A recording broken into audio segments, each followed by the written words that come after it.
yaitu kajian kritis jalur saintifik.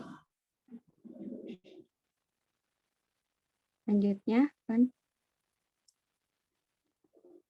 Nah, dalam materi ini kami akan membahas yang pertama yaitu pengertian, kemudian yang kedua sejarah, lalu kaidah-kaidah, kemudian tokoh dan kitab, dan yang terakhir contoh penafsiran. Yang pertama, pengertian tafsir ilmi. Menurut Abdul Mustaqim, tafsir ilmi atau scientific exegesis, benar nggak? Adalah corak penafsiran Al-Quran yang menggunakan pendekatan teori-teori ilmiah untuk menjelaskan ayat-ayat Al-Quran.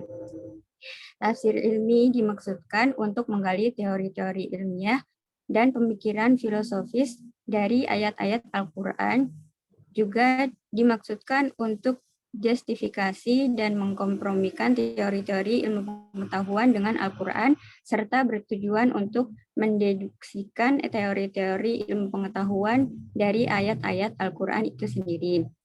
Kemudian menurut Muhammad Husain Adz-Dzahabi, berpendapat bahwa tafsir ilmi adalah penafsiran Al-Quran yang bercorak menjustifikasikan istilah-istilah ilmiah sebagai penjelasan Al-Quran dan berijtihad dalam mengeluarkan pendapatnya yang berbeda dengan berbagai disiplin ilmu dan pendapat para filsafat.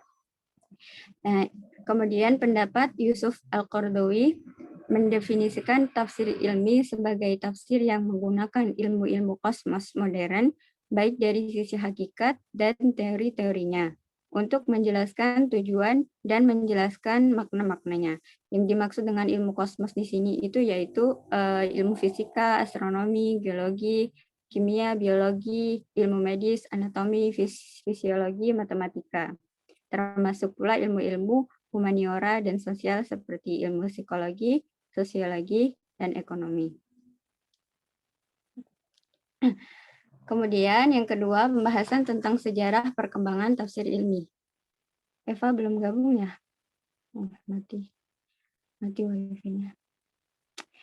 Sejarah perkembangan tafsir ilmi, yang pertama yaitu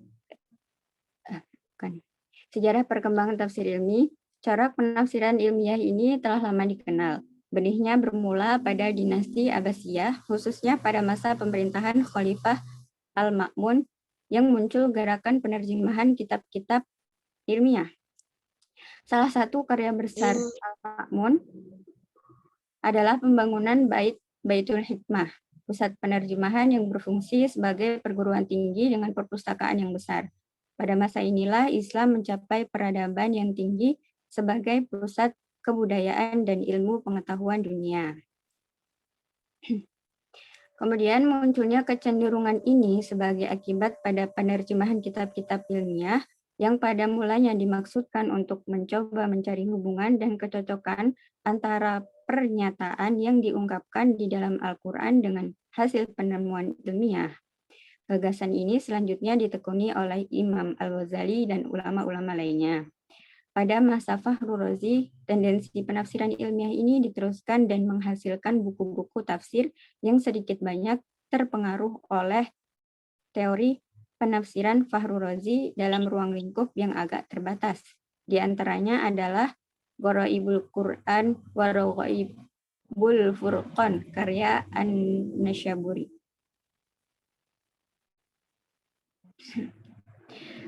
Kemudian pasca periode tafsir Ruhul Ma'ani, pada permulaan abad keempat Hijriah, metode penafsiran saintis mengalami kemajuan yang pesat.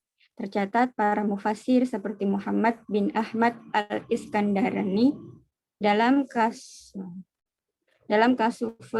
Kasuful Asror An-Nuraniyah Al-Quraniyah, Muhammad Abduh dalam tafsir Juz Amma, dan Tantowi dalam Jawahirul Quran. Pemikiran penafsiran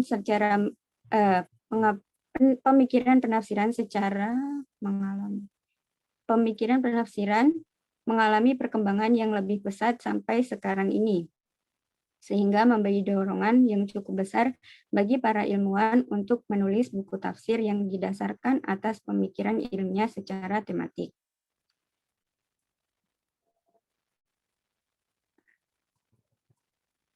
Nah, kemudian pembahasan selanjutnya yaitu kaidah-kaidah tafsir ilmi. Apakah Mbak Amel sudah bergabung?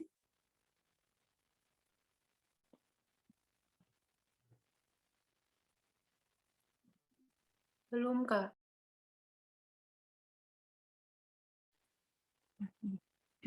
Baik, saya lanjutkan. Kaidah-kaidah tafsir ilmi. Di sini kami merangkum kaidah-kaidah tafsir ini menjadi 4, yaitu yang pertama konteks antara kata atau ayat. Memahami pengertian satu kata dalam rangkaian satu ayat tidak dapat dilepaskan dari konteks kata tersebut dengan keseluruhan kata-kata dalam redaksi ayat tadi. Jadi kesinambungan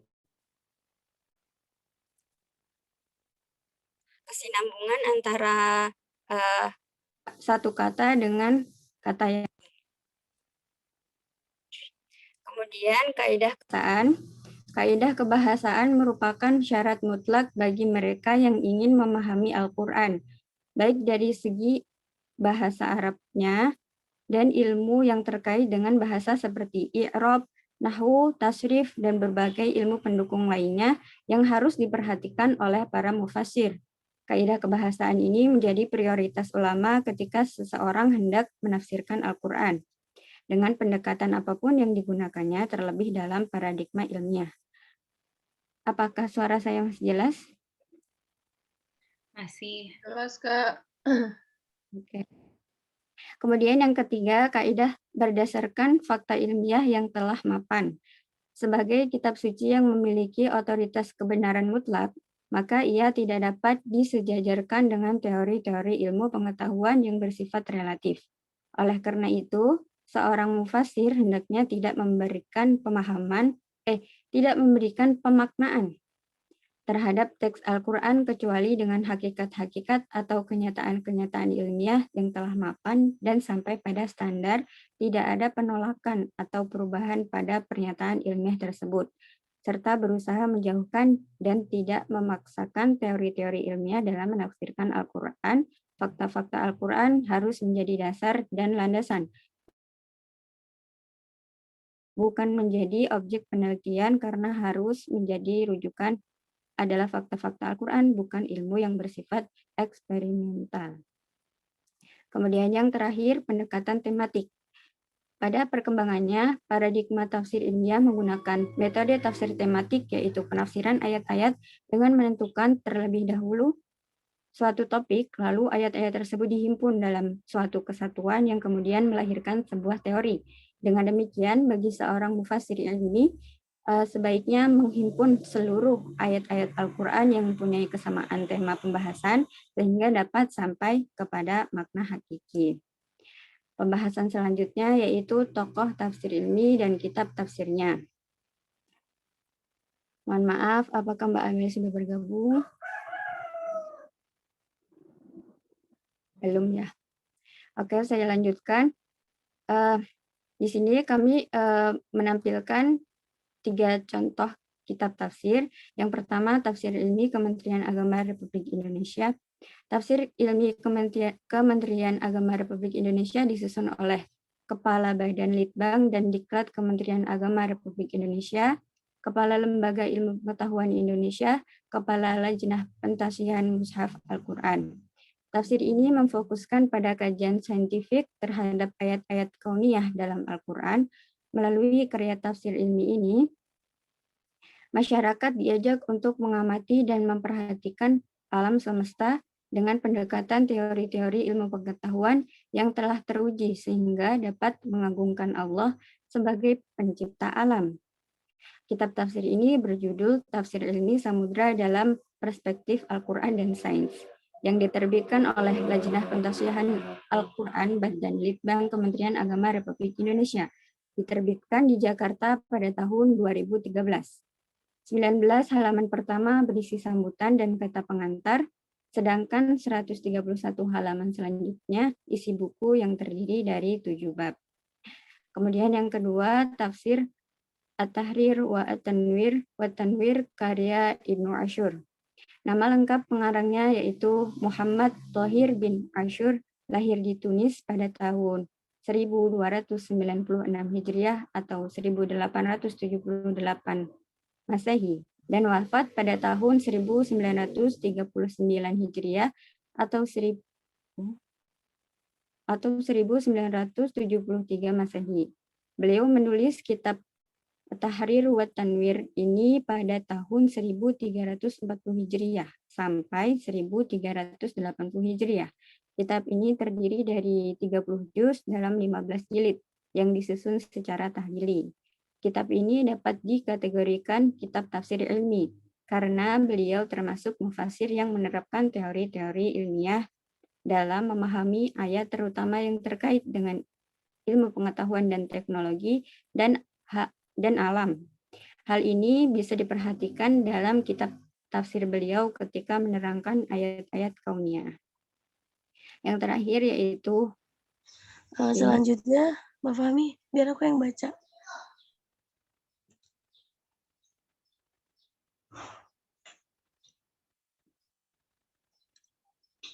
Maaf baru masuk.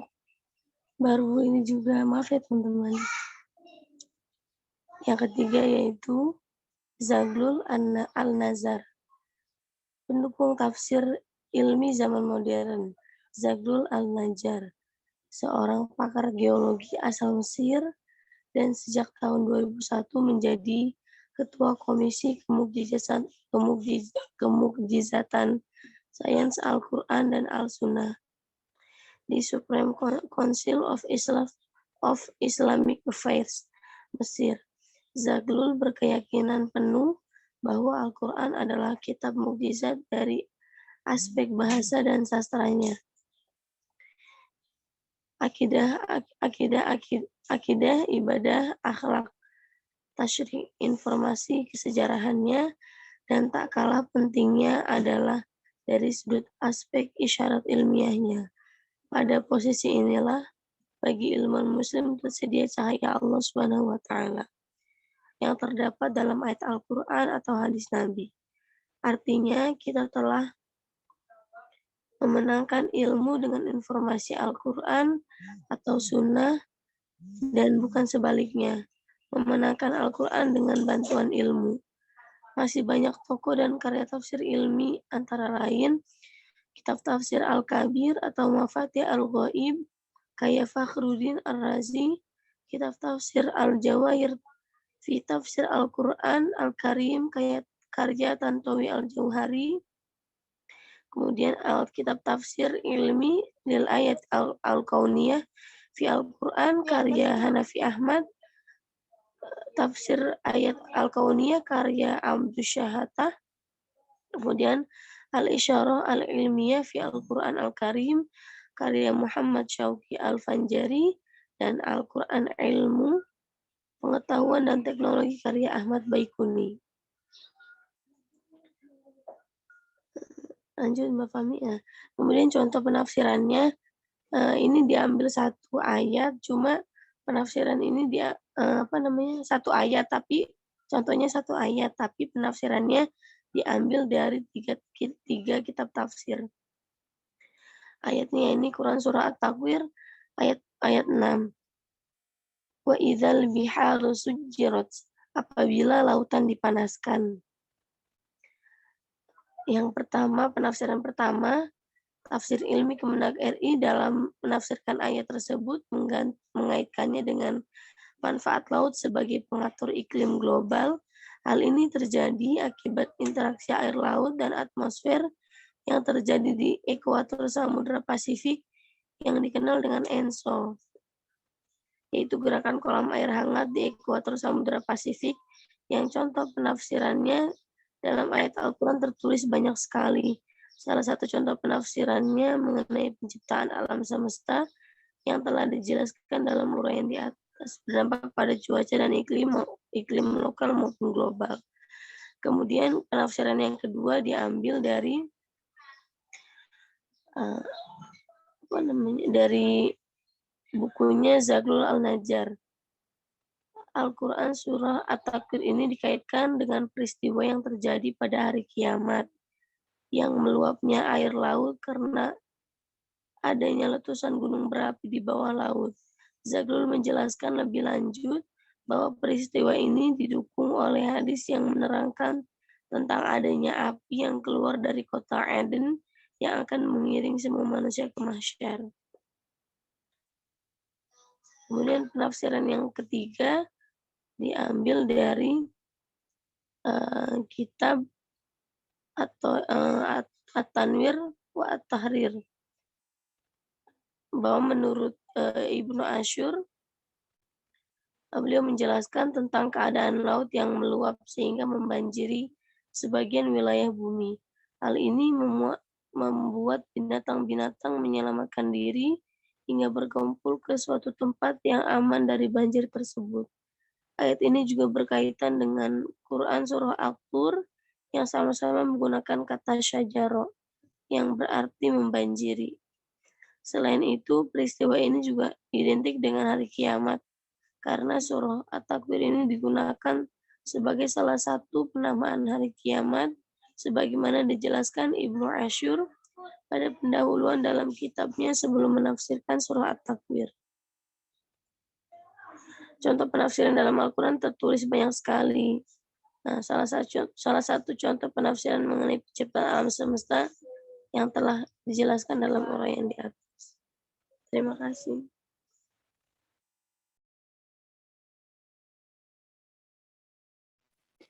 Baiklah, demikian presentasi dari kelompok kami.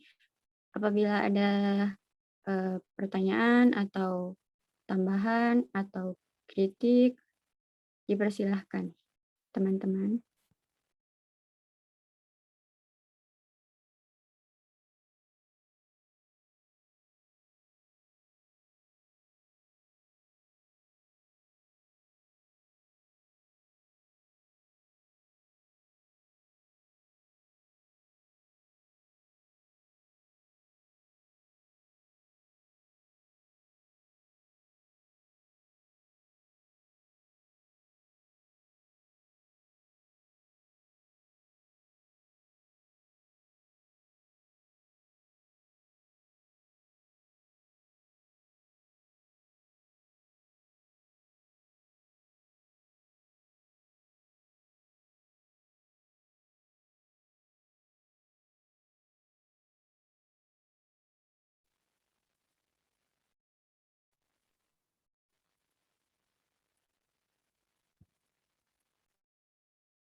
Pak Sambil Fahmi nunggu mau bertanya. ya.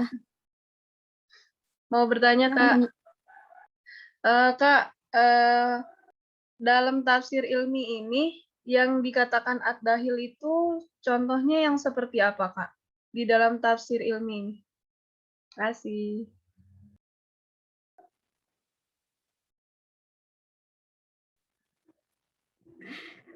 Oke, terima kasih Fani pertanyaannya.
Oke, ada pertanyaan dari Feni Sutikayani.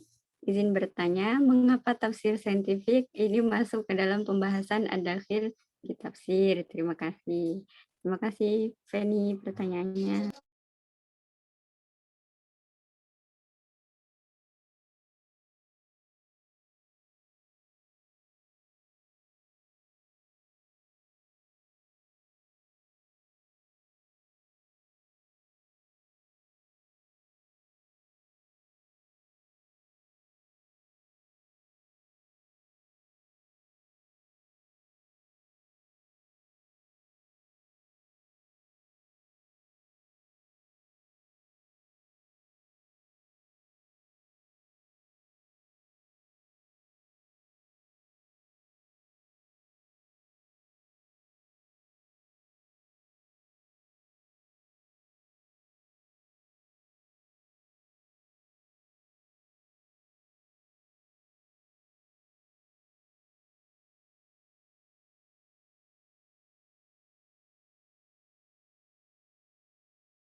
Oke, saya coba menjawab pertanyaan dari Feni Sutikayani, mengapa tafsir saintifik ini masuk ke dalam pembahasan ad-dakhil fi tafsir? Ya karena menurut pemahaman saya, karena pembahasan ad-dakhil fi tafsir ini kan kita membahas tafsir-tafsir yang dakhil dan asil gitu ya. Jadi tafsir saintifik ini, tafsir ilmi ini kan juga termasuk corak penafsiran. Jadi masuk ke pembahasan dakhil fi tafsir. Gitu, Feni. Oke, Kak. Nanti Terima kasih. mungkin akan ditambahkan oleh Bapak. Terima kasih, Siap, Feni. siap. Iya.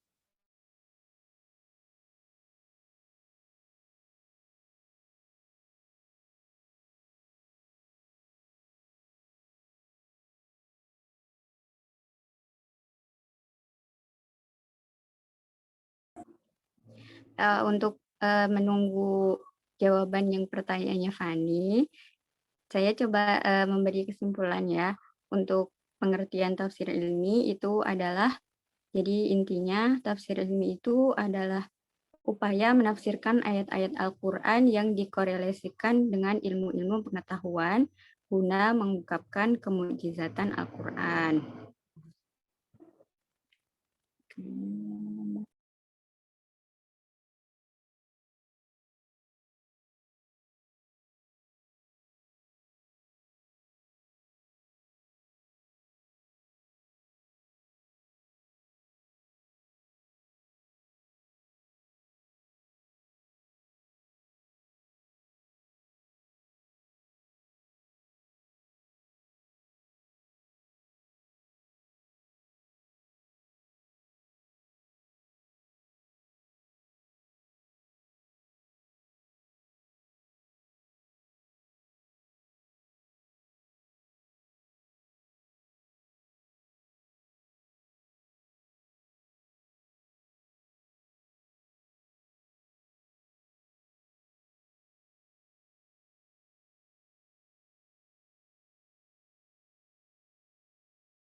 Mungkin teman-teman yang lain ada yang mau menambahkan sebelum dimulai pembahasan oleh Bapak?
Untuk pertanyaannya Fani, mohon maaf kami belum menemukan ya. Untuk selanjutnya kami kembalikan ke Bapak. Mohon tambahan penjelasannya, Bapak.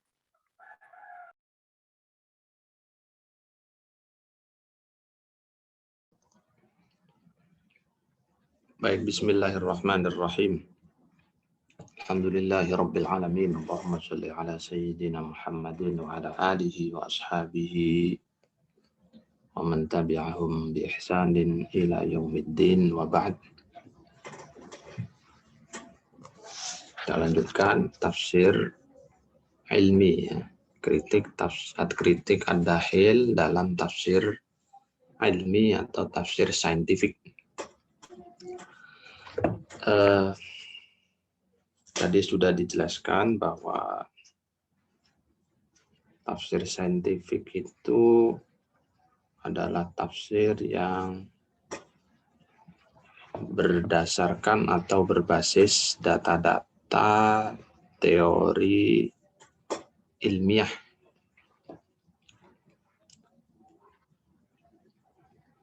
Yang kedua, ada yang mengartikan tafsir ilmi atau tafsir saintifik adalah usaha menafsirkan Al-Quran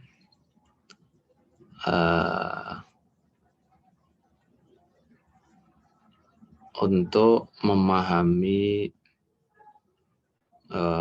semesta, ya, semesta alam.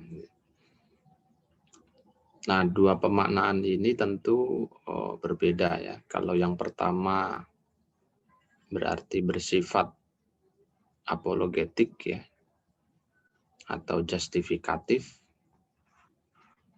Kalau yang kedua bersifat eksploratif ya. Nah, yang pertama itu disebut dengan justifikatif karena apa? Karena mufassir ilmi itu biasanya menggunakan teori-teori, lalu teori-teori yang sudah ditemukan oleh para saintis tadi itu diambil, diadopsi untuk kemudian dikaitkan terhadap ayat-ayat tertentu dalam Al-Quran. Nyambung atau tidak. Jadi semacam ada penggabungan ya dari data-data temuan saintifik, kemudian dilakukan penafsiran terhadap Al-Quran.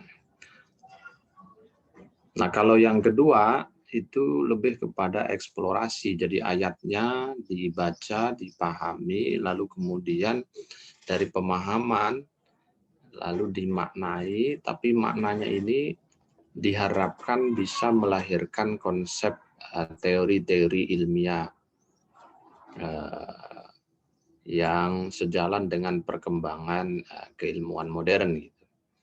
Nah, tentu untuk yang kedua itu sangat sulit dilakukan. Kebanyakan tafsir-tafsir saintifik yang sudah existing saat ini, produk-produk yang sudah bisa kita baca dan nikmati, itu adalah tafsir saintifik dengan pola yang pertama, yaitu bagaimana menggunakan dan memanfaatkan temuan-temuan ilmiah itu untuk menjelaskan ayat-ayat Al-Quran. Jadi misalnya ada teori Big Bang, Nadhariyatul Infijar Al-Azim. Itu kan teori yang sudah diketemukan oleh para ilmuwan, oleh para saintis.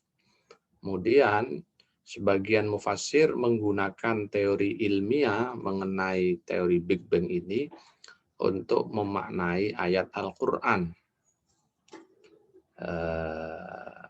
Misalnya ayat yang mengatakan bahwa langit dan bumi ini dulunya satu, ya, karena tarotskon fafataqnahuma, baru kemudian dilepas oleh Allah, ya, dan proses pelepasan semesta ini, ya, dalam teori modern itu disebut dengan Big Bang. Jadi terjadi dentuman yang sangat besar, kemudian pecah semesta menjadi berkeping-keping, dan kepingan-kepingan itu ya menjadi ada matahari, ada planet-planet, termasuk ada bumi gitu ya.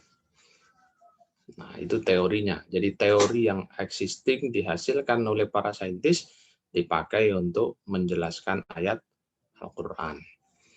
Nah, kalau Anda baca dalam produk-produk tafsir saintifik yang ada hari ini, ya rata-rata seperti itu. Jadi dia menukil dari hasil temuan dan analisa para saintis yang sudah terbukukan, lalu dia nukil, dia kembangkan, dia kaitkan dengan ayat tertentu di dalam Al-Quran. Itu yang model pertama ya.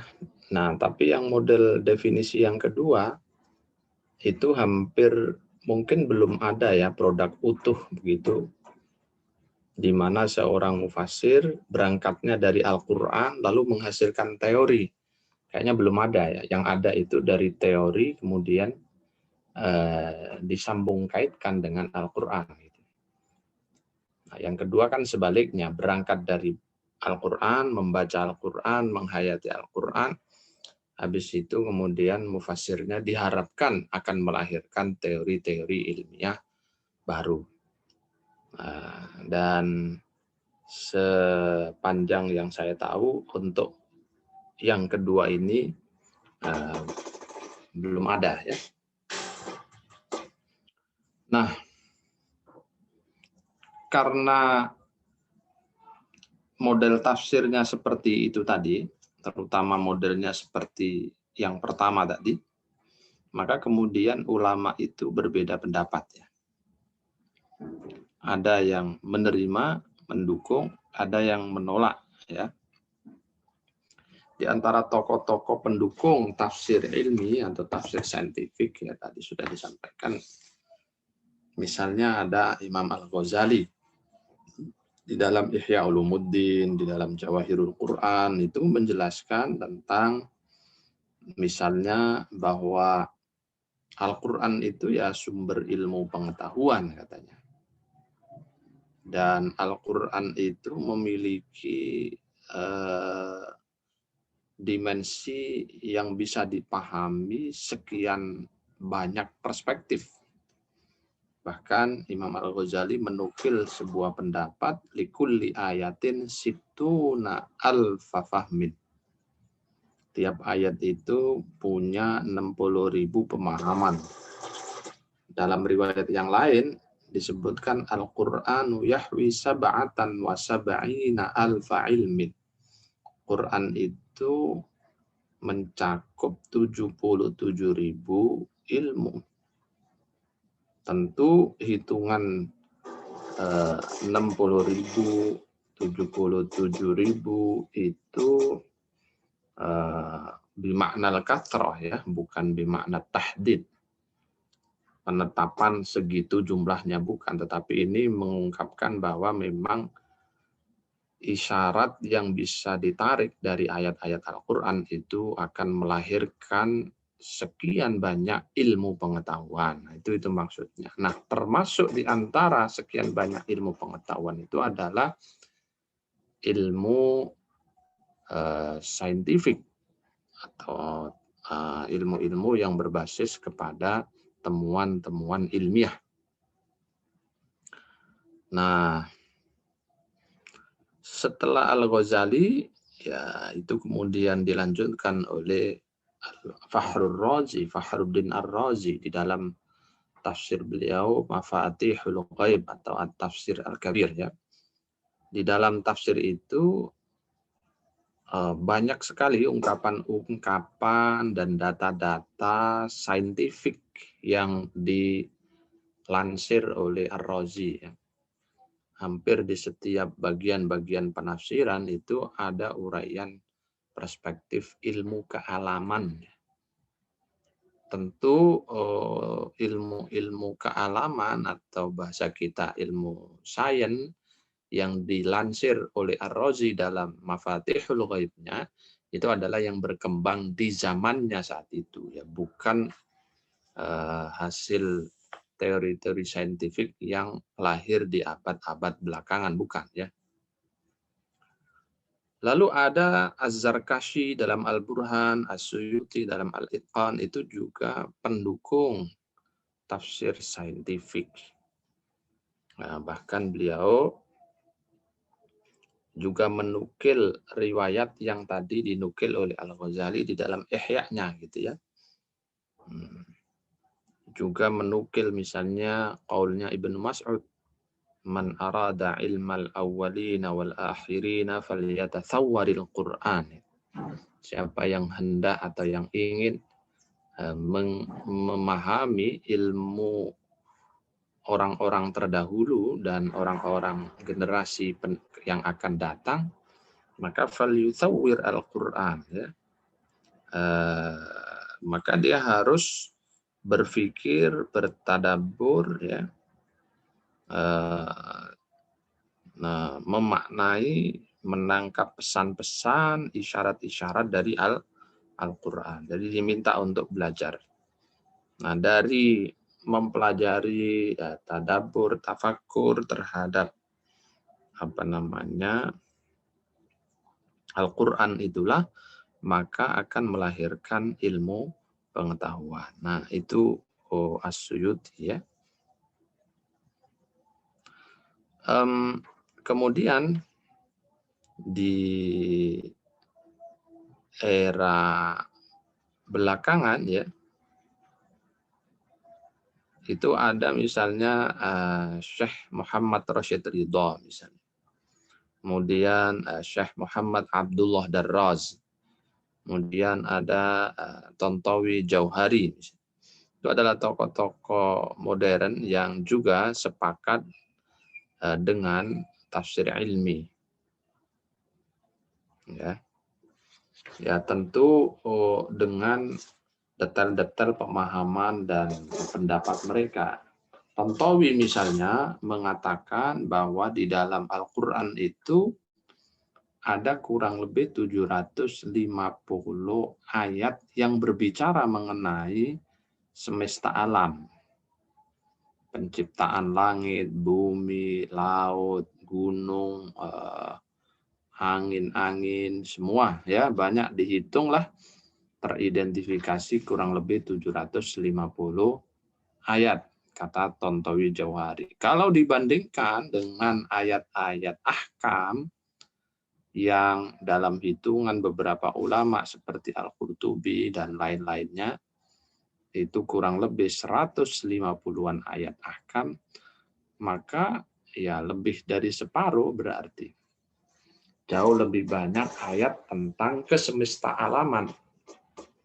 Pertanyaannya kemudian, kenapa kalau ayat ahkam yang jumlahnya kisaran 150 ayat itu melahirkan karya-karya fikih yang jutaan karya, sementara ayat-ayat kauniyah, ayat-ayat kesemestaan yang secara kuantitatif jumlahnya jauh lebih besar daripada ayat ahkam, ya, yang tadi dikatakan 750 ayat, kok produk tafsirnya, tafsir ilminya sedikit. Nah, itu iskal yang disampaikan oleh Tontowi Jauhari. Lalu kemudian beliau menulis tafsir Jawahirul Al-Jawahir fil Qur'anil Karim, ya. Tafsir Al-Jawahirnya. Ya, nah, karena Tontowi Jauhari itu seorang fisikawan sekaligus ahli biologi.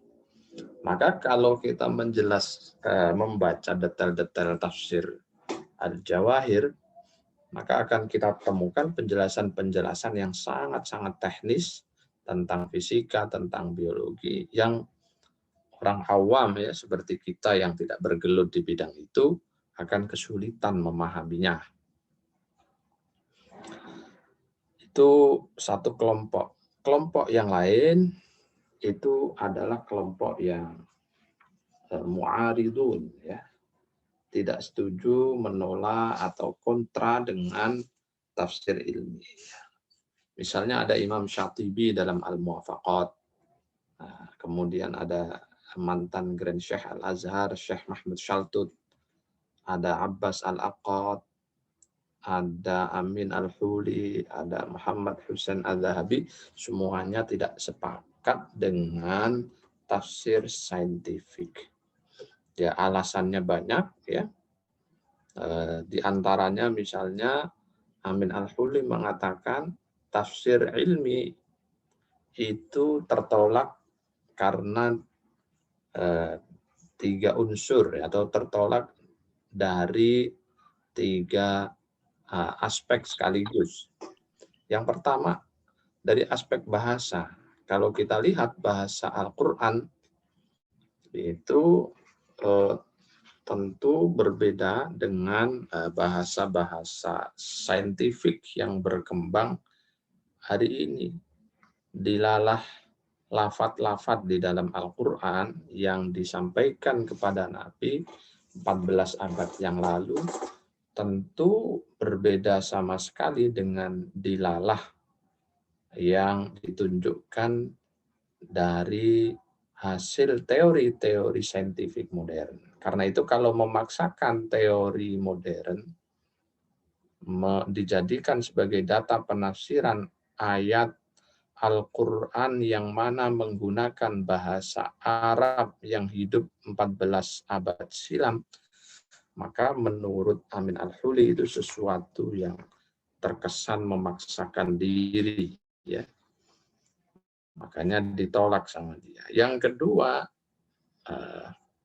dari aspek balaghah atau aspek sastra Al-Quran. Sebagaimana kita ketahui, sastra, dimensi sastra itu antara lain adalah membahas tentang kesesuaian antara pembicaraan dengan konteks. Nah, ini harus matching, ya, nyambung antara isi redaksi yang dia sampaikan dengan konteks zaman, waktu atau tempat, ya. Di mana 14 abad silam gitu, ya. Pertanyaannya dalam hal ini, apakah mungkin Al-Quran yang disampaikan kepada Nabi yang hidup di abad ke-6 Masehi lalu beserta para sahabatnya, ya, itu kemudian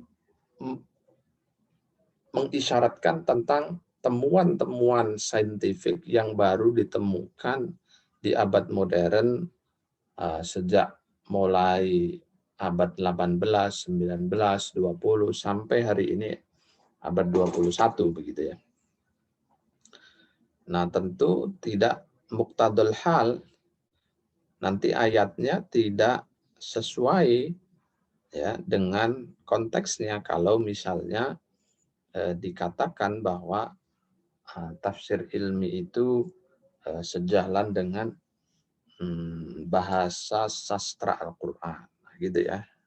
Karena itu tertolak. Yang ketiga, kata Amin Al-Huli, dari aspek teologi, i'tiqadiyah, ya, di mana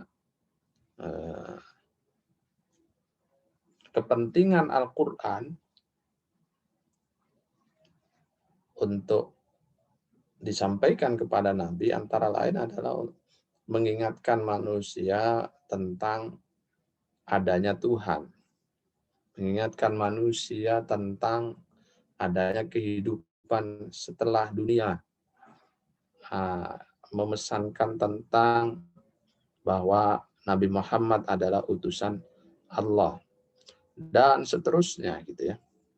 Itu dari aspek teologi. Pertanyaannya kemudian, loh, apakah temuan-temuan ilmiah modern itu bisa mengantarkan seseorang pada pemahaman misalnya tentang eksistensi Tuhan, tentang kehidupan pasca kematian, tentang cinta kasih kepada baginda Muhammad SAW, mempercayai risalahnya dan seterusnya. Tentu kan tidak, teori-teori modern tidak sedang berbicara seperti itu. Karena itu kalau dipaksakan nanti akan bisa merusak pesan-pesan Al-Quran yang tadi. Nah, ini argumentasinya Amin Al-Huli atas penolakannya terhadap apa? Terhadap tafsir ilmi atau tafsir saintifik. Hal yang sama juga disampaikan oleh Muhammad Husain Adhabi dalam tafsir Mufassirun. Hampir sama keduanya. Nah, menengahi pro kontra tadi tentu kita harus punya sikap memoderasi ya, menengah-nengahi, dan itu diikuti oleh banyak ulama seperti Syekh Syahrawi dan lain-lain, yang intinya mereka mengatakan tafsir ilmi itu ya bisa diterima sepanjang memenuhi prasyarat. Dan syarat-syarat inilah yang nanti akan bisa kita pakai untuk mengukur produk tafsir ilmi, apakah itu dahil, apakah itu asil. Apa syarat itu? Yang pertama, ya, tidak ta'assuf dan takalluf dalam menafsirkan Al-Quran secara ilmi. Jadi tidak sembarangan dan tidak memaksa-maksa. Kalau memang ayatnya tidak mungkin dimaknai dengan perspektif saintifik, jangan dipaksa. Ya, nanti produk tafsirnya akan berbahaya atau mungkin tidak tepat gitu ya. Itu yang pertama, ya, tidak boleh ta'assuf dan takalluf dalam nafsiri ayat dengan pendekatan saintifik. Yang kedua,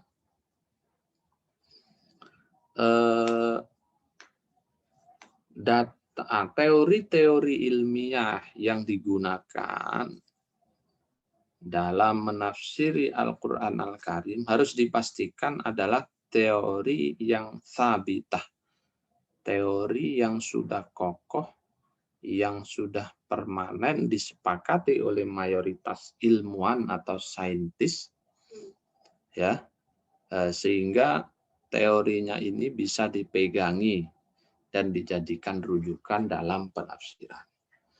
Itu yang kedua. Jadi kalau ada data-data teori ilmiah yang belum mapan, ya, artinya masih dalam proses pencarian dan diskusi, maka teori semacam ini jangan dipakai untuk menafsiri Al-Quran gitu.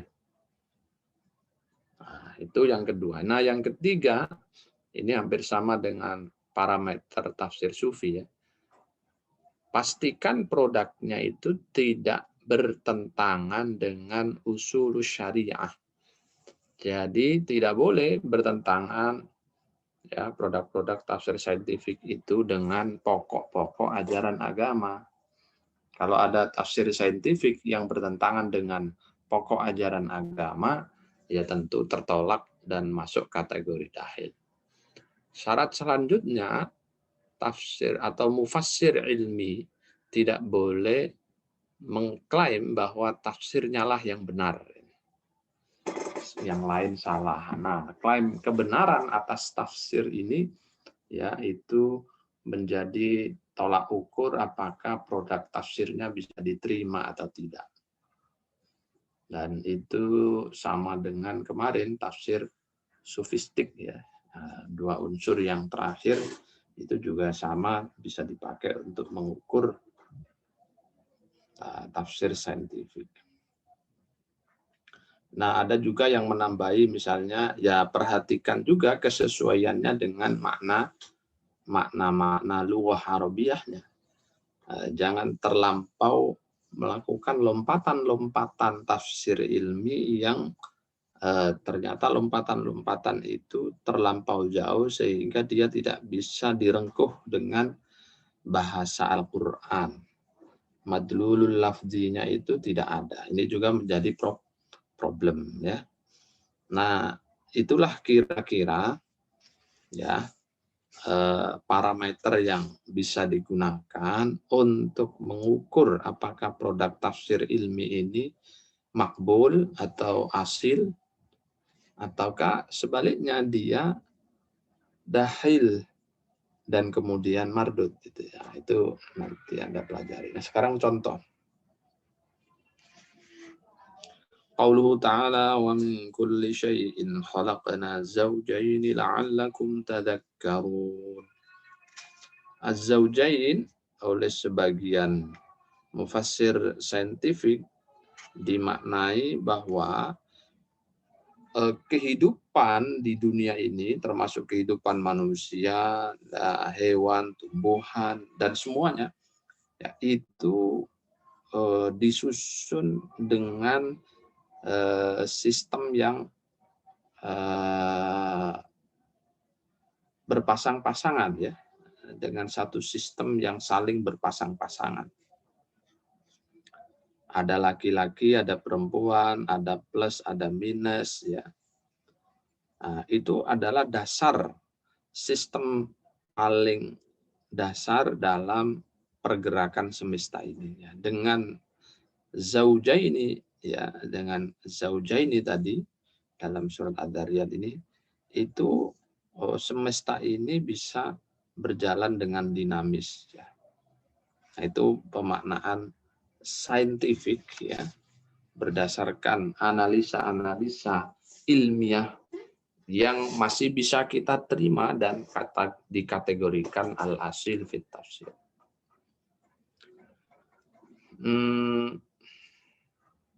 Kemudian contoh lain misalnya ya, yang mungkin bisa kita terima adalah tentang qauluhu ta'ala apa itu? Wa khalaqnal insana atau khalaqnal insana min sulalatin min tin gitu ya. Kami menciptakan manusia itu berasal dari sulalah dan tin. Tanah liat ya. Nah, lalu ada sebagian ilmuwan barat, psikolog barat, misalnya Darwin, kemudian Wallace ya, yang mengembangkan tentang teori evolusi dalam kehidupan semesta termasuk kehidupan manusia. Dalam teori evolusinya Darwin itu dijelaskan bahwa kehidupan itu awalnya dimulai dari satu sel. Lalu sel yang satu ini tumbuh di dalam medium air, kemudian dari situ beranak pinak, sampai pada puncaknya ya terciptalah manusia. Nah, tentu teori ini juga tertolak, ya, teori Darwin mengenai evolusi yang seperti ini ya tertolak. Tapi ada teori yang bisa diterima gitu ya. Misalnya teori saintifik yang mengajarkan bahwa penciptaan manusia itu berproses ya. Nah, prosesnya sekian hari, ada alaqah dulu, ada mudghah, itu diterjemahkan misalnya ada pertemuan sperma ovum, kemudian itu menjadi zigot gitu ya. Zigot menjadi embrio, embrio menjadi bentuk manusia terus sampai sempurna bentuk fisiknya dalam alam kandungan, baru kemudian ada proses kehidupan atau ditiupkan ruh oleh Allah. Nah, teori penciptaan manusia yang kedua ini banyak diterima oleh para ulama, sehingga ini bisa diterima oleh kita dan kemudian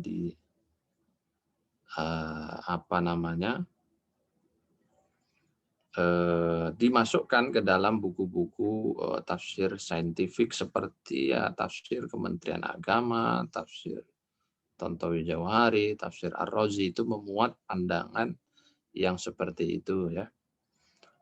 Baik. Nah, contoh lain yang termasuk ad-dahil, misalnya ada seorang bernama Salahuddin Hattab. Ya.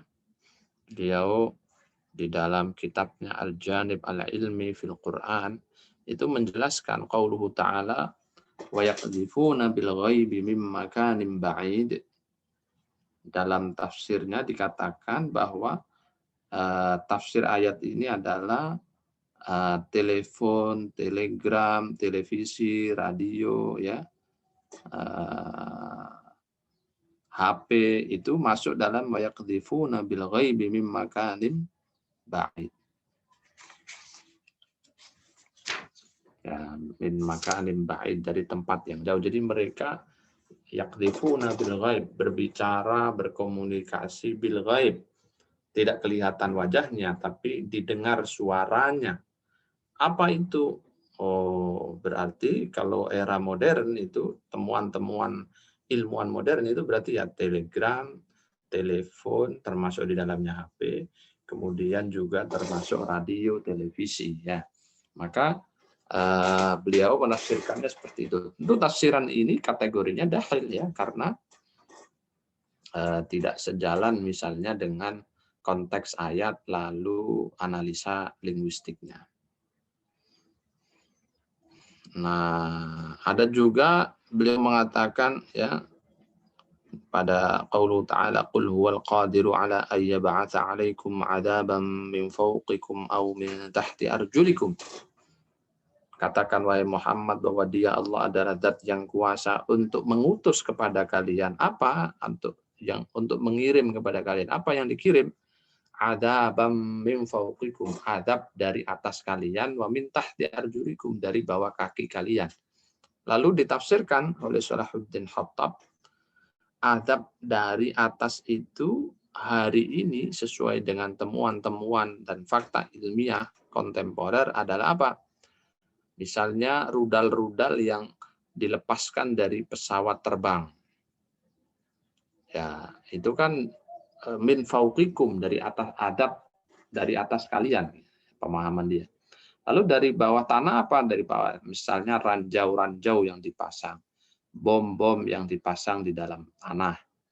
Nah, itu adalah adab min tahti arjulikum. Tentu tafsiran ini keluar dari konteks dan bisa kita nilai sebagai tafsir yang dahil ya, yang kemudian mungkin pada tahap tertentu bisa kita evaluasi. Kemudian beberapa contoh kitab tafsir ya yang yang bisa Anda rujuk. Misalnya yang paling lengkap itu Al-Jawahir fi Tafsiril Qur'anil Karim ya. Tafsirul Jawahir ini Tontowi Jawahari. Beliau juga punya Al-Quran wal Ulum al-Asriyah, Quran dan ilmu-ilmu modern. Al-Islam wa Tib, karangan Abdul Aziz Ismail. Al-I'jaz al-Adadi lil Quran al-Karim, karangan Abdul Razak Naufal, ini sudah diterjemahkan juga. Ya, Kemukjizatan numerik Al-Quran, ya. Al-Islam fi asril ilm, Muhammad Ahmad Al-Ghamrawi. Al-I'jaz Al-Ilmi fil Islam, Muhammad Kamil Abdus Samad, dan seterusnya. Saya kira banyak sekali objek-objek penelitian saintifik yang bisa Anda baca, Anda nikmati, tinggal kemudian dikritisi saja apakah dia termasuk dahil atau termasuk asil. Nah, itu ya saya kira catatan tambahan. Kalau masih ada hal-hal yang ingin ditanyakan lagi, saya persilahkan.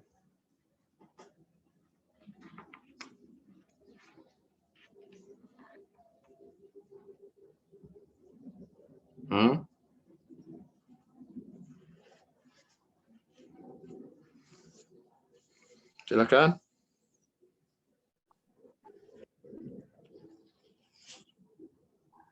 Baik, Bapak.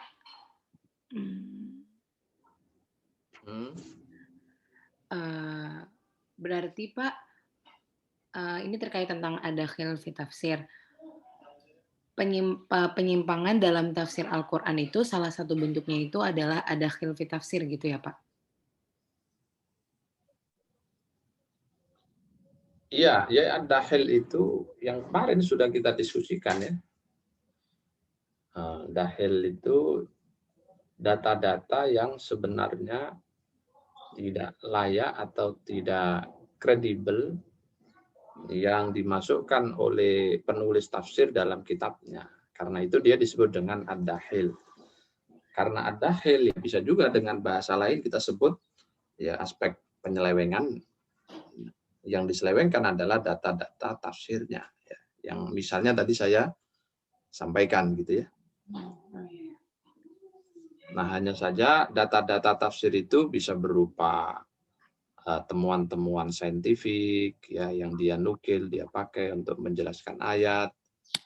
Ada berupa isyarat-isyarat batin ya yang juga dipakai untuk memaknai dan menafsirkan ayat. Nah, masing-masing jenis data tafsir tadi itu sudah kita diskusikan ya di setiap mata pelajarannya ya. Ada kemarin mulai dari awal kan ada Israiliyat, ada hadis maudhu, dan seterusnya. Hari ini ada teori-teori sains yang dijadikan rujukan dalam penafsiran. Nah, hanya saja selalu saya ingatkan bahwa tidak semua data, misalnya hari ini data teori ilmiah itu lantas dahil statusnya, belum tentu ya. Bisa jadi dia asil juga seiring sejalan dengan ruh dan substansi pokok-pokok ajaran syariat agama kita ya. Ada juga yang berseberangan, karena berseberangan maka bisa disebut sebagai ad-dahil. Nah, karena disebut sebagai ad-dahil, mungkin bahasa lain yang agak ekstrim bisa kita sebut juga dengan penyimpangan data tafsir. Nah, kira-kira begitu urutannya ya. Baik, Bapak. Terus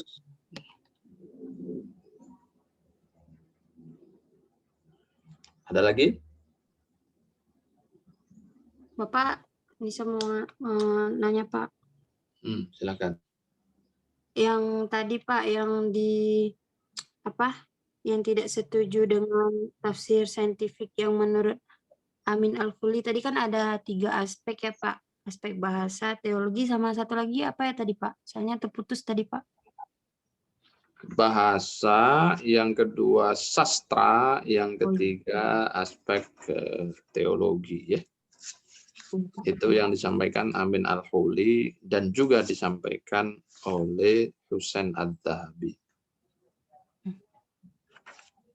Baik, Pak. Terima kasih, Pak. Ya, sama-sama.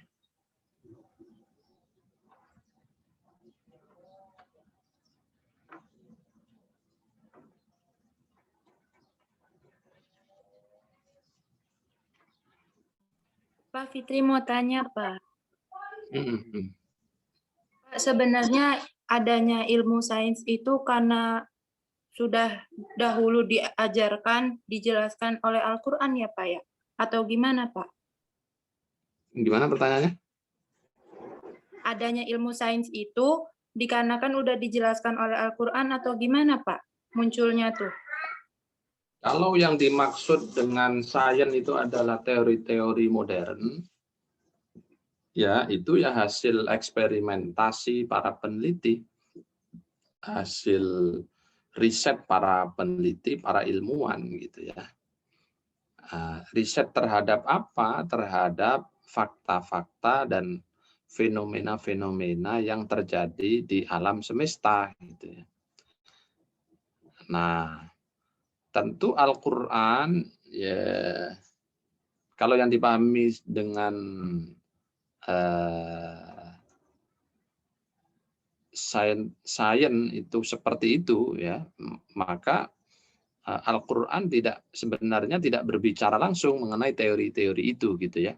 Karena Al-Quran kan hadir dan disampaikan di Jazirah Arab 14 abad lalu yang tentu saja belum mengenal teori-teori saintifik. Teori saintifik itu kan dikembangkan oleh manusia modern ya abad 18, 19 pasca revolusi industri Prancis itu kan baru ada pengembangan teori-teori saintifik gitu ya.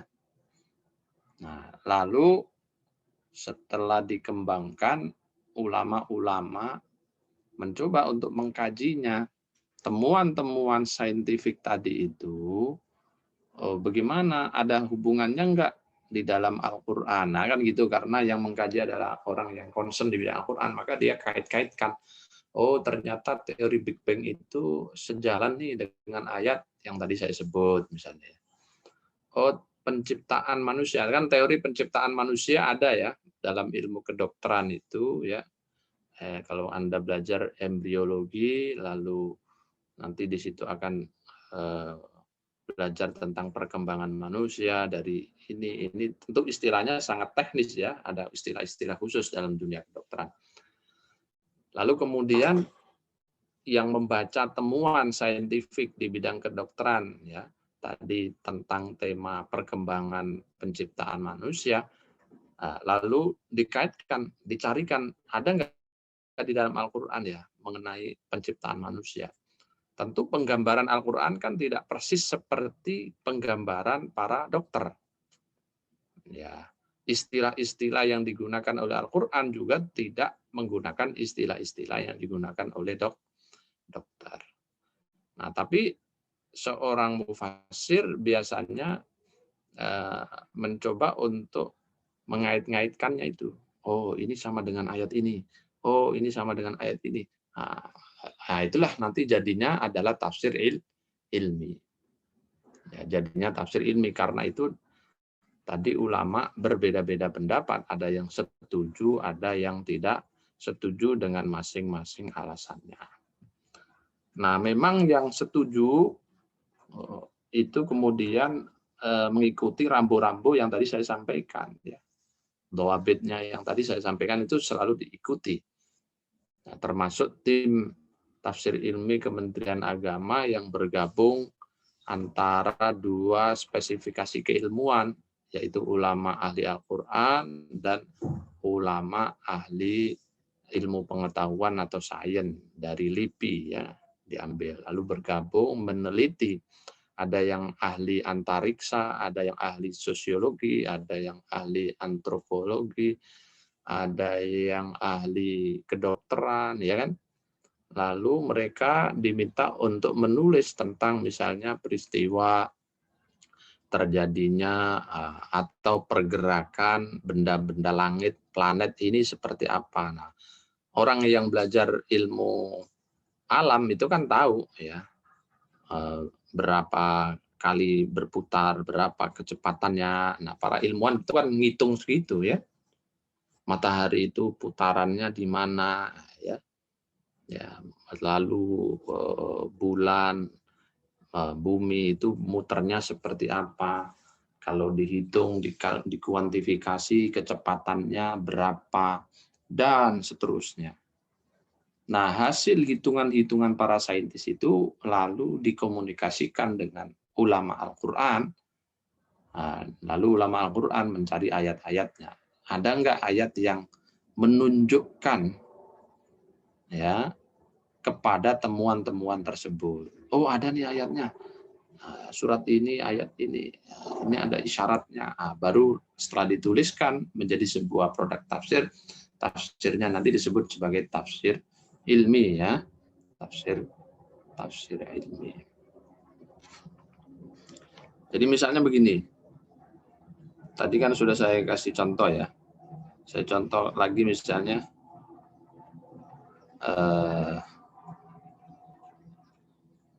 wasyamsu tajri li mustaqarril laha dalam surat Yasin itu ya. Lalu kenapa dalam ayat ini menggunakan tajri gitu ya?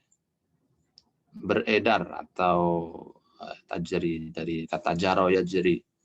Itu kalau dalam bahasa Arab jaro yajri itu kan lari ya. Lari itu artinya apa? Gerakannya kan lebih cepat dari sekedar jalan. Atau berjalan ya, jaro yajri. Berjalan tapi cepat ya bisa juga disebut dengan lari ya. Kalau jalan biasa masya yamshi, masyian. Nah, lalu dalam penemuan sains modern itu diterangkan bahwa memang matahari itu ya ternyata dia berputar.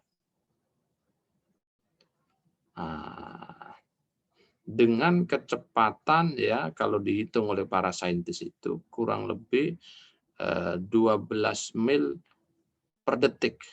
Jadi kencang sekali itu. Ya. Perputarannya matahari ya.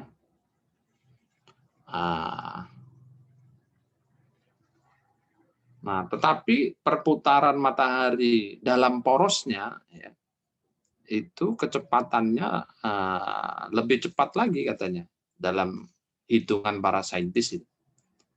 Dia mengatakan kecepatan matahari berputar dalam porosnya itu kurang lebih 170 mil per detik. Ya, bukan per jam. 170 mil per detik. Nah, lalu penemuan saintifik ini ya digunakan sebagai data untuk menafsirkan kata tajri. Tajri itu kan lari gitu ya, atau berputar tapi putarannya cepat. Tapi dalam kamus-kamus klasik atau bahkan mufasir-mufasir klasik kan tidak pernah menghitung berapa kecepatan pergerakan matahari. Kan pernah nggak ada hitungan begitu kan. Pokoknya tajri itu ya pokoknya muter atau berjalan. Jalannya seperti apa, kecepatannya seperti apa, itu tidak ada penjelasan di masa lalu, di tafsir-tafsir masa lalu. Nah, lalu itu ditambahilah penjelasannya mengenai kecepatannya tadi. Diambilkan dari mana penjelasan itu? Dari temuan-temuan saintis para ilmuwan modern. Nah, karena itu tafsirnya disebut dengan tafsir saintifik. Nah, karena datanya seperti itu, terjadi ikhtilaf, boleh nggak ya nafsirin Quran begini ini ya? Karena tajri itu kalau dalam logika orang Arab yang hidup 14 abad lalu, itu tidak mungkin terfikirkan dengan angka kecepatan misalnya 170 mil per detik itu. Tidak akan ada orang zaman itu berpikir seperti itu. Tajri itu paling kenceng ya lari lah. Sekenceng-kencengnya lari ya seperti apa sih? Nah, ya kan? Nah, ini yang kemudian menjadi salah satu penyebab kenapa terjadi ikhtilaf atau pro kontra antara ulama tentang boleh tidaknya tafsir ilmi, menafsirkan Al-Quran dengan temuan-temuan ilmiah modern. Nah, begitu ya. Ya Pak, terima kasih. Baik, silakan yang lain.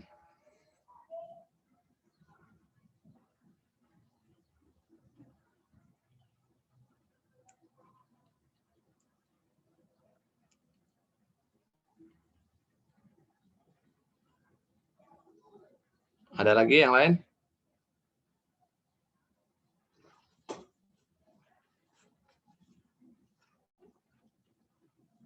Tadi pertanyaan tadi apa yang sebelumnya itu? Terjawab nggak sudah itu?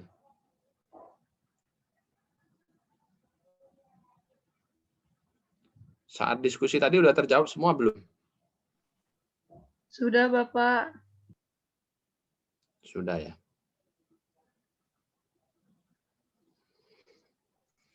Oke, kalau tidak ada pertanyaan, berarti karena ini pertemuan terakhir ya, jadi saya jelaskan tentang teknis ujian kita, gitu ya.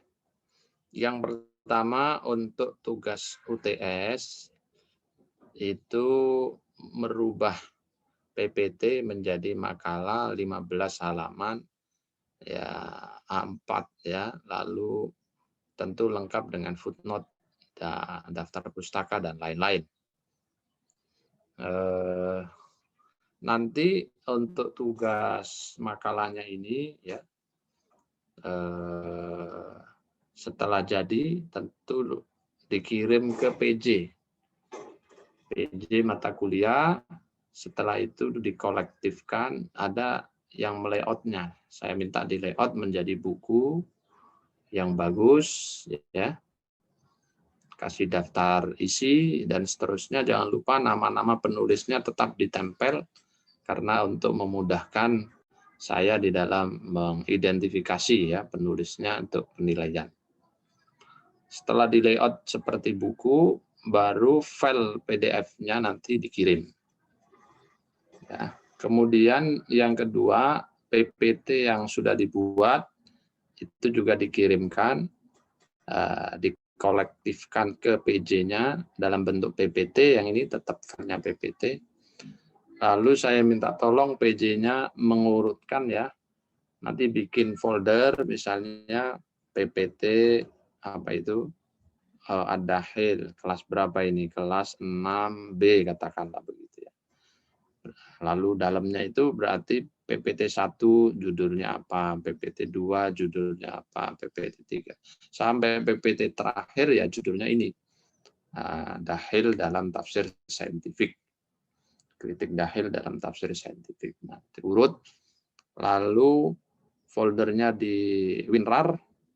Nah, WinRAR-nya yang kemudian dikirim ke email saya. Nah, itu tugas UTS-nya. Lalu tugas UAS-nya,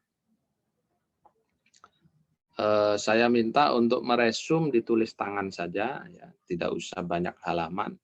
Anda meresum sesuai dengan kelompoknya masing-masing. Ini tugas individual untuk UAS. Jadi misalnya kalau hari ini yang bertugas untuk menyampaikan makalah Ad-Dakhil dalam tafsir saintifik ada 3 orang, maka 3 orang itu meresum materi tentang Dakhil dalam tafsir saintifik semuanya. Tidak boleh contek-contekan ya, masing-masing ditulis sendiri-sendiri. Halaman untuk resum monggo saja terserah semampunya, tidak saya batasi ya, disesuaikan dengan materinya saja. Dari situ nanti akan saya lihat kemampuan Anda semua di dalam memahami setiap materi yang dipresentasikan. Nah, untuk tugas resum nanti di-scan masing-masing ya, habis ditulis di kertas, di-scan pakai HP kan ada scan itu. Atau bagaimana caranya, lalu setelah itu dikirimlah ke PJ. Nah, oleh PJ nanti dikumpulkan dalam satu folder. Foldernya berarti tugas UAS resum 6 berapa ini? 6B. Ya, isi dalam folder itu ya nomor 1 sampai 30 sekian anggota kelas ya, karena itu individu. Sebisa mungkin diurutkan sesuai nama-nama di absen 1, 2, 3 sampai 30 sekian ya. Setelah itu foldernya di WinRAR dan dikirim ke email saya. Jadi untuk kiriman ke email itu ada satu PDF kumpulan makalah yang sudah dijadikan layout buku, PPT, ya, kumpulan PPT, lalu kumpulan resume, tulis tangan masing-masing, ya. Nah, tiga file itu dikirim ke email saya. Kenapa harus dikolektifkan? Karena pengalaman semester lalu tidak dikolektifkan di PJ, saya banyak kehilangan file ya, karena masing-masing ngirim ditumpuk-tumpuk, kelasnya banyak, kelas B, C, D, ya, akhirnya banyak yang ketelingsut, kan kasihan nanti. Tapi kalau langsung difolderkan oleh PJ, diurutkan, insya Allah nanti saya mudah untuk membaca dokumennya, dan di inbox saya tidak terlampau banyak. Oh iya, satu lagi untuk tua kelas atau mungkin PJ yang bertanggung jawab, untuk absensi nanti juga di-scan ya dan dikirim ke saya nanti. Mulai dari pertemuan 1, pertemuan 2, pertemuan 3 sampai pertemuan ke-15 hari ini. Ditulis, UAS-nya tetap dimasukkan saja walaupun tugasnya belakangan ya. Tapi di absen jurnalnya itu tetap ditulis, mungkin di pertemuan 8 atau pertemuan 9 disesuaikan saja, nggak apa-apa. Walaupun tugasnya dikumpulkan di akhir perkuliahan. Nah, jadi harus ada contrengan ya, seperti kehadiran biasa. Saya harapkan tidak ada rekayasa, yang tidak masuk ya ditulis tidak masuk, yang masuk ditulis masuk. Ya, kalau sakit ditulis S, ya. Kalau tidak ada keterangan ditulis X misalnya. Nah, itu harus terekam semua dalam jurnal absensi dan juga jurnal kehadiran. Nanti di scan atau difoto, lalu dikirim juga bersamaan dengan 3 file yang tadi saya sebut ya. Nah, saya kira begitu untuk teknis ujiannya. Terakhir, deadline-nya saya harapkan lebih cepat, lebih baik, biar Anda juga ringan. Ini kan tugasnya nggak terlalu berat ya, karena tidak ada yang menghafal gitu. Jadi mungkin tanggal 20 bulan ini itu sudah dikirim semua ya. Nah, biar nanti Anda hari raya tidak kepikiran lagi, puasanya bisa khusyuk gitu ya. Jadi puasa tanggal 13 atau 14 ya, nanti tanggal 20 itu dokumen sudah dikirim sehingga nanti tidak terlampau terlambat. Ya kalau bisa lebih cepat juga lebih baik sih sebenarnya, tapi ini tanggal 6 ya mungkin tanggal 20 pas lah ya. Nah, soal tahfidnya belum, ya nggak apa-apa, yang penting dokumen sudah masuk, nanti kan gampang bisa saya sesuaikan. Nilai yang saya keluarkan adalah nilai yang tidak ada problem tahfidz, juga tidak ada problem-problem yang lain gitu ya. Oke, saya kira begitu. Ada yang kurang jelas? Pak, maaf, tadi makalahnya jadi bentuk A4 ya, Pak? Meskipun mau dibuat jadi buku. A4 dari masing-masing masing-masing kelompok A4, nanti layout-nya bisa menyesuaikan ya. Setelah dikumpulkan mungkin bisa dijadikan B5 ya, silakan saja untuk layout. Kira-kira Pak, pas lagi di layout-nya tiap kelompok dimasukkan kayak cover kayak gitunya nggak Pak? Atau langsung ke materi aja? Covernya ya satu, ya kayak covernya buku satu jadinya, aja kan? Ya? Covernya satu, yang penting ada daftar isinya ya. Nah, daftar isi sehingga saya gampang nanti mencarinya. Lalu di dalamnya setelah judul besar, di bawahnya jangan lupa ditulis penulis makalah itu. Kalau 3 orang, ya 3 orang. Sesuai dengan kelompok lah ya. Biar nggak salah saya input nilainya nanti. Kalau nggak ada nama, ya saya anggap dia tidak mengikuti ujian, gitu. Berarti kosong nanti nilainya. Begitu ya. Baik, Pak.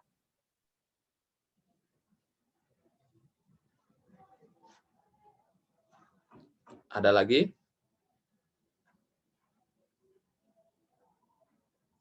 Cukup? Ini sudah cukup, Bapak.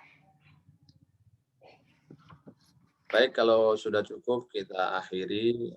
Kita berdoa mudah-mudahan apa yang sudah kita pelajari, kita diskusikan, bermanfaat, ya, membawa berkah.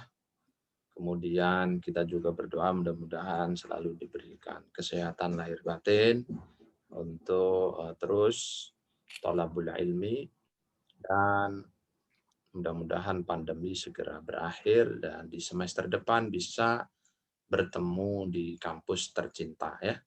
Ala hadhihi niyyah wa likulli niyyatin shalihah. Al-Fatihah.